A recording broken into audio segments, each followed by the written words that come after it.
The notorious Maple Leaf Gardens sex abuser Gordon Stuckless has died at a Hamilton hospital. We were kind of in shock last night. We didn't sleep all night.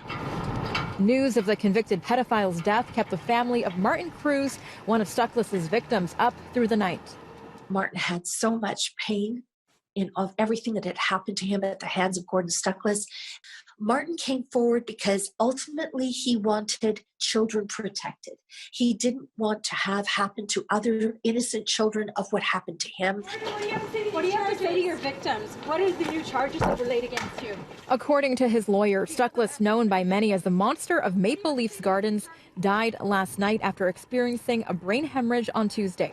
He pleaded guilty in 1997 to sexually assaulting 24 boys at Maple Leaf Gardens, where he worked for 2 decades, luring children with gifts and access to the arena. Martin Cruz was one of the first to put a spotlight on the heinous acts committed by Stuckless. He took his own life shortly after Stuckless received his first sentence. It's been 23 years, us fighting this case. I mean, from day one, 2 years less a day. That was a slap on the wrist.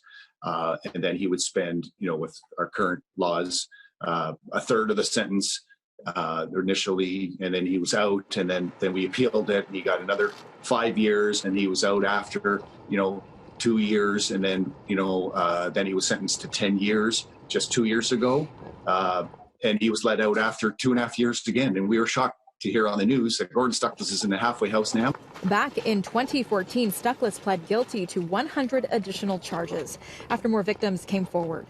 Last year, Ontario's highest court increased his sentence after finding the initial sentence was unfit, given the magnitude of his crimes. Cruz's family still feels justice has not been served.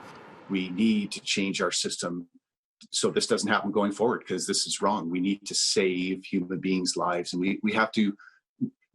There has to be a deterrent and a penalty.